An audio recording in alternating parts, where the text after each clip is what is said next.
ডিভিস ল্যাবের 5 minutes time frame. এখানে দেখতে পাচ্ছেন যে ইনসাইড ক্যান্ডেল সেট আপ হয়েছে, আর মার্কেট কিন্তু একটা নেগেটিভ সেন্টিমেন্ট নিয়ে ওপেন হয়েছিল, সেখান থেকে কিন্তু গ্রিন ক্যান্ডেল দিয়ে উপরে ক্লোজিং দিয়েছে। আর এখানে কিন্তু একটা অ্যাডভান্টেজ ছিল, সেটা হচ্ছে 6096, এটা কিন্তু আগের দিনের ক্লোজিং।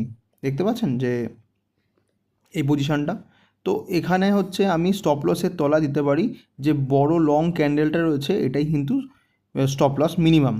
ঠিক আছে, তো এখানে পুরোপুরি স্টপ লস নেওয়ার কোনো প্রয়োজন নেই। এরকম পজিশান যখনই দেখবেন আগের দিনের ক্লোজিং বা আগের দিনের ওপেনিং আপনি পাচ্ছেন ওই ট্রেডের মধ্যে, তাহলে ওর তলায় কিছুটা তলায় আপনি স্টপ লস দিতে পারেন। তো এখানে দেখতে পাচ্ছেন যে 6171 থেকে কিন্তু মার্কেট রিভার্সাল নিয়েছে এই রেজিস্ট্যান্স থেকে।